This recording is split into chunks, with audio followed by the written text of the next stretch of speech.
Video में आगे बढ़ने से पहले आप तमाम नाज़रीन से गुजारिश है मेरे चैनल को लाइक और सब्सक्राइब ज़रूर करें। आज का हमारा मौजू हज़रत मूसा अलैहिस्सलाम की वो मुक़द्दस लाठी है जिसको असाए मूसा भी कहते हैं। इसके ज़रिए आपके बहुत से उन मौजूज़ात का ज़हूर हुआ जिनको कुरान मजीद ने मुख्तलिफ़ उन्वानों के साथ बार बार बयान फरमाया है। इस मुक़द्दस लाठी की तारीख़ बहुत कदीम है जो अपने दामन में सैकड़ों तारीख़ी वाक़यात को समेटे हुए है जिनमें इबरतों और नसीहतों के हज़ारों निशानात सितारों की तरह जगमगा रहे हैं जिनसे अहले नज़र को बसीरत की रोशनी और हदायत का नूर मिलता है। ये लाठी हज़रत मूसा अलैहिस्सलाम के कद के बराबर 10 हाथ लंबी थी और इसके सर पर 2 शाखें थीं जो रात में मशअल की तरह रोशन हो जाया करती थी। ये जन्नत के दरख्त पीलू की लकड़ी से बनाई गई थी और इसको आदम अलैहिस्सलाम बहिश्त से अपने साथ लाए थे। आदम अलैहिस्सलाम के साथ ऊद खुशबूदार लकड़ी, हज़रत मूसा अलैहिस्सलाम का असा जो इज़्ज़त वाली पीलू की लकड़ी का था, इंजीर की पत्तियाँ, हजर अस्वद जो मक्का मोज़मा में है और मुअज़्ज़िम हज़रत सुलेमान अलैहिस्सलाम की अंगूठी, ये पाँचों चीज़ें जन्नत से उतारी गई।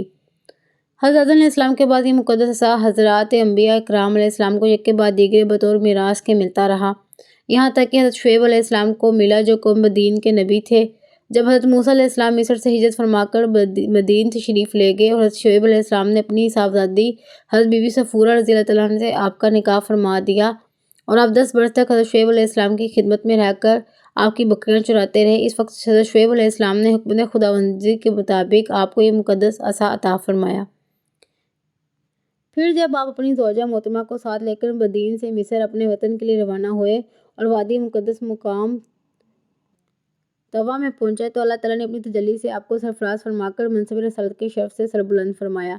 इस वक्त हक़ जल जद्दा ने आपसे जिस तरह कलाम फरमाया, कुरान मजीद ने इसको इस तरह बयान फरमाया है। और ये तेरे दाहिने हाथ में क्या है ए मूसा? अर्ज़ की ये मेरा असा है, मैं इस पर तकिया लगाता हूँ और इसे अपनी बकरियों पर पत्ते झाड़ता हूँ और मेरे इसमें और काम है। हज़रत मूसा अलैहिस्सलाम इस मुक़द्दस लाठी से मज़कूरा बाला काम निकालते रहे, मगर जब आप फ़िरौन के दरबार में हिदायत फरमाने की गर्ज़ से तशरीफ़ ले गए और इसने आपको जादूगर कहकर झुठलाया तो आपके इस असा के ज़रिए बड़े बड़े मौजूज़ात का ज़हूर शुरू हो गया, जिनमें से 3 मौजूज़ात का ज़िक्र कुरान मजीद ने बार बार फरमाया है जो हस्बे ज़ैल है। इसका वाक़या कुछ इस तरीके से है कि फ़िरौन ने एक मेला लगवाया और अपनी पूरी सल्तनत के जादूगरों को जमा करके हज़रत मूसा अलैहिस्सलाम को शिकस्त देने के लिए मुकाबले पर लगा दिया। और इस मेले में जहाँ लाखों इंसानों का मजमा था, एक तरफ जादूगरों का हजूम अपनी जादूगरी का सामान लेकर जमा हो गया और इन जादूगरों की फ़ौज के मुकाबले में हज़रत मूसा अलैहिस्सलाम तनहा डट गए। जादूगरों ने फ़िरौन की इज़्ज़त की कसम खाकर अपने जादू की लाठियों और रस्सियों को फेंका तो एकदम वो लाठियाँ और रस्सियाँ सांप बनकर पूरे मैदान में हर तरफ फांके मारकर दौड़ने लगी और पूरा मजमा खौफ और हरास में मदहोश होकर इधर उधर भागने लगा। और फ़िरौन और इसके तमाम जादूगर इस करतब को दिखाकर अपनी फतह के घमंड और गुरूर के नशे में बदमस्त हो गए और जोश शादमानी से तालियां बजा बजा कर अपनी मसरत का इजहार करने लगे कि इतने में नागा हज़रत मूसा अलैहिस्सलाम ने खुदा के हुक्म से अपनी मुक़द्दस लाठी को इन सांपों के हजूम में डाल दिया तो ये लाठी एक बहुत बड़ा और निहायत हैबतनाक अजदहा बनकर जादूगरों के तमाम सांपों को निकल गया। ये मुआज़ा देखकर तमाम जादूगर अपनी शिकस्त का एतराफ़ करते हुए सजदे में गिर पड़े और बाआवाज़ बुलंद ये ऐलान करना शुरू कर दिया कि हम सब हज़रत हारून और हज़रत मूसा अलैहिस्सलाम के रब पर ईमान ले आए। जो कुरान मजीद ने इस वाक़े का जिक्र करते हुए इरशाद फरमाया, बोलिए ए मूसा, या तो तुम डालो या हमें पहले डालें। मूसा ने कहा बल्कि तुम डालो। जब इनकी रस्सियाँ और लाठियाँ इनके जादू के ज़ोर से इनके ख्याल में दौड़ती मालूम हुई तो अपने जी में मूसा ने खौफ पाया। हमने फरमाया डर नहीं, बेशक तू ही गालिब है और डाल तू दे जो तेरे दाहिने हाथ में है और इनकी बनावटों को निगल जाएगा वो जो बना कर लाए हैं। तो वो तो जादूगर का फरेब है और जादूगर भला नहीं होता कहीं आवे। तो सब जादूगर सजदे में गिरा लिए गए, बोले हम सब ईमान लाए जो हारून और मूसा का रब है। असा मारने से चश्मे जारी हो गए। बनी इसराइल का असल वतन मुल्क शाम था, लेकिन हज़रत यूसुफ अलैहिस्सलाम के दौर हुकूमत में ये लोग मिस्र में आकर आबाद हो गए और मुल्क शाम पर कौम अमलाका का तसल्लुत और कब्ज़ा हो गया जो बदतरीन किस्म के कुफ़ार थे। जब फ़िरौन दरियाए नील में गर्क हो गया और हज़रत मूसा अलैहिस्सलाम को फ़िरौन के ख़तरात से इत्मीनान हो गया तो अल्लाह ताला ने हुक्म दिया कि कौम अमलाका से जहाद करके मुल्क शाम को उनके कब्ज़े और थल्लों से आज़ाद कराइए। चाचा आप 6 लाख बनी इसराइल के फ़ौज लेकर जहाद के लिए रवाना हो गए, मगर मुल्क शाम की हदूद में पहुंचकर बनी इसराइल पर कौम मलाका का ऐसा खौफ सवार हो गया कि बनी इसराइल हिम्मत हार गए और जहाज से मुंह फेर लिया। इस नाफरमानी पर अल्लाह ताला ने बनी इसराइल को ये सज़ा दी कि ये लोग 40 बरस तक मैदान तैय्या में भटकते और घूमते फिरे और इस मैदान से बाहर ना निकल सके। हज़रत मूसा अलैहिस्सलाम भी लोग सब मैदान तैय्या में तशरीफ़ फरमाते हैं। जब बनी इसराइल इस बेआबो गयाम मैदान में भूख और प्यास की वजह से बेकरार हो गए तो अल्लाह ताला ने حضرت موسیٰ علیہ السلام کی دعا سے ان لوگوں کے کھانے کے لیے من و سلوہ آسمان سے اترا۔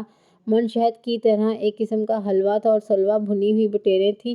کھانے کے بعد جب یہ لوگ پیاس سے بےتاب ہونے لگے اور پانی مانگنے لگے تو حضرت موسیٰ علیہ السلام نے پتھر پر اپنا ناسا مار دیا تو اس پتھر میں 12 چشمے پھوٹ کر بہنے لگے۔ بنی اسرائیل کے 12 خاندان اپنے اپنے ایک چشمے سے پانی لے کر خود بھی پینے لگے اور اپنے جانوروں کو بھی پلانے لگے اور پورے 40 برس تک یہ سلسلہ جاری رہا۔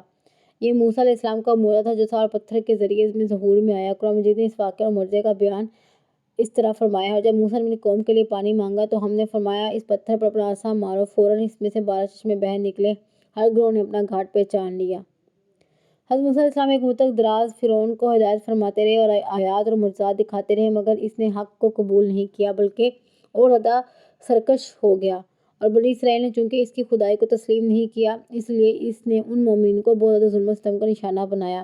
اس دوران میں ایک دم حضرت موسیٰ علیہ السلام پر وحی اتری کہ آپ اپنی قوم بنی اسرائیل کو اپنے ساتھ لے کر رات میں مصر سے ہجرت کر جائیں۔ چنانچہ حضرت موسیٰ علیہ السلام بنی اسرائیل کو ہمراہ لے کر رات میں مصر سے روانہ ہو گئے۔ جب فرعون کو پتہ چلا تو وہ بھی اپنے لشکروں کے ساتھ بنی اسرائیل کی گرفتاری کے لیے چل پڑا۔ جب دونوں لشکر ایک دوسرے کے قریب ہو گئے تو بنی اسرائیل فرعون کے خوف سے چیخ پڑے کہ اب تو ہم فرعون کے ہاتھوں گرفتار ہو جائیں گے، اور بنی اسرائیل کی پوزیشن بہت نازک ہوگی کیونکہ ان کے پیچھے فرعون کا خونخوار لشکر تھا اور آگے موجیں مارتا ہوا دریا تھا۔ اس پریشانی کے عالم میں حضرت موسیٰ علیہ السلام مطمئن تھے اور بنی اسرائیل کو تسلی دے رہے تھے۔ جب دریا کے پاس پہنچ گئے تو اللہ تعالیٰ نے موسیٰ علیہ السلام کو حکم فرمایا کہ تم اپنی لاٹھی دریا پر مار دو۔ چنانچہ جو ہی آپ نے دریا پر لاٹھی ماری تو فوراً ہی دریا میں 12 سڑکیں بن گئی اور بنی اسرائیل نے سڑکوں پر چل کر سلامتی کے ساتھ دریا سے پار نکل گئے۔ فرعون جب دریا کے قریب پہنچا، اس نے دریا کی سڑکوں کو دیکھا تو وہ بھی اپنے لشکروں کے ساتھ ان سڑکوں پر چل پڑا، مگر جب فرعون اور اس کے لشکر دریا کے بیچ میں پہنچے تو اچانک دریا موجیں مارنے لگا اور سب سڑکیں ختم ہو گئیں اور فرعون اپنے لشکروں سمیت غرق ہو گیا۔ اس واقعے کو قرآن مجید نے اس طرح بیان فرمایا ہے: پھر جب آمنا سامنا ہوا دونوں گروہوں کا اور موسیٰ والوں نے کہا ہم کو انہوں نے آ لیا، موسیٰ نے فرمایا یوں نہیں، بے شک میرا رب میرے ساتھ ہے اور وہ میرا اب راہ دیتا ہے۔ تو ہم نے موسیٰ کو وحی فرمائی کہ دریا پر اپنا عصا مار۔ جب بھی دریا پھٹ گیا اور ہر تو حصہ ہو گیا جیسے بڑا پہاڑ اور وہاں قریب لائے ہم دوسروں کو اور ہم نے بچا لیا موسیٰ اور اس کے سب ساتھ والوں کو اور پھر دوسروں کو ڈبا دیا۔ بے شک اس میں ضرور نشانی ہے اور ان میں اکثر مسلمان نہ تھے۔